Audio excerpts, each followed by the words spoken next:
Yeah. ready to go to battle with these guys. What stands out to you just about this group? I know you look back 2 years ago, Hmm. one of the oldest teams in the NFL, Hmm. now in the kind of middle of the pack. Yeah. Yeah, I think that's probably like the biggest thing is how many like young guys we have in the building. And I think I mentioned this recently, but like the young guys are getting so much better like as they're coming into the league. And I'm excited for those guys to get their opportunities. You know, we got a couple young guys in our room that's going to be their first like NFL like regular season experience. So it's like I remember that time for me and how exciting that was, and just like how fortunate like we all are. So I'm excited for those guys to get their opportunity. You see coming into the league this year, a lot of young quarterbacks too. They're all Yeah. start. Does that surprise you at all? Are these guys more prepared now coming into the league, or are they just being thrown in? Um, I think it's a little surprising, but I don't necessarily know if teams are just like necessarily throwing them into the fire, right? Like, I don't think you see that mentality as much anymore. Like, you know, I feel like you look at like the Patriots, right? It doesn't seem like they're like in any rush to throw like Drake May in there. And like I think it's like a situation by situation basis. Like you got to make sure that you're doing what's best for your organization for the long term. So the fact that so many young quarterbacks are seemingly ready based on what their coaches see, it's like it's kudos to them. You know, because it's hard. Like it's the hardest position in the sport, and to be able to come in so early to comprehend and be able to make plays that early, enough to get the starting job, like that's salute to them. What do you think about Cam Johnson's story and just, coming from a D2 school? I Hmm. think Jenna was saying he was the first guy to make an NFL roster. What is that like from your perspective to see a guy like that and play for Yeah, you? it's amazing. Um, I was talking to Cam out there at practice today, and just kind of like briefly like reflecting kind of between periods about that exactly. Because it's very cool. Like one to make an NFL roster, like not many people get to do that. But like you said, coming from a D2 school, I didn't know he was the first person from his school to make an NFL roster. Like, so it makes it even better. But like being like a D2 guy, undrafted guy, the odds are kind of stacked against you, and he worked his ass off to earn that spot. So it's like I couldn't be happier for him. But seeing how he works, like it makes sense, and like you could tell that from like very early, like the way he tracks the ball is like it's a high level. Like he has great attention to detail, runs good routes, and he's tough, right? But he's also eager to learn. So I think he has a good head on his shoulders, and he has a bright future. When did he first get your attention?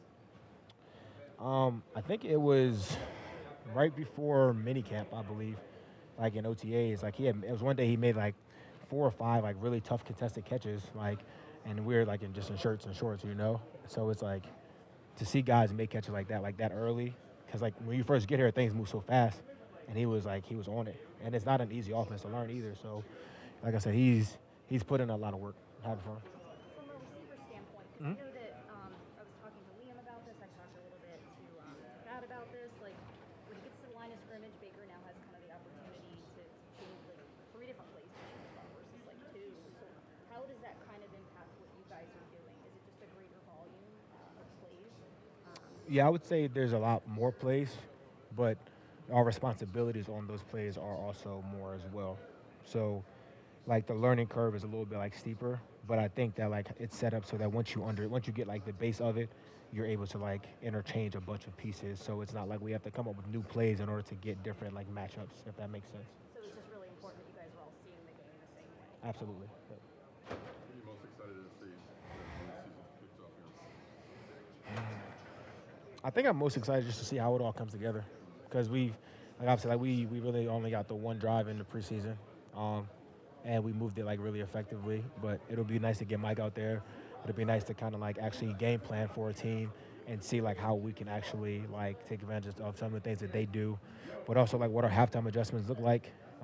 It'd be cool to see how Liam's like play calling like is in games and how he adjusts. Um, and then just like pairing that with like what the defense is doing. Like they got a lot of good players over there. Obviously, Levante leading them. Like we got players all over the field, and so it's going to be really crucial for us to get like a hot start. Is there more confidence going into this season than maybe it was a year ago? I think so, but I think just like that comes from like um, there's not as much uncertainty at this point in the year. Like I think for a lot of people, there was probably like some uncertainty like about like between like the quarterback situation as well as like new OC. Um, we were learning like a new like type of offense, which we hadn't really learned before. And now like this scheme is like from a similar family as the last scheme, so it's not as much uncertainty this year. And obviously, Big being a quarterback helps with like that stability. Um, guys just feel a little like a lot better going in.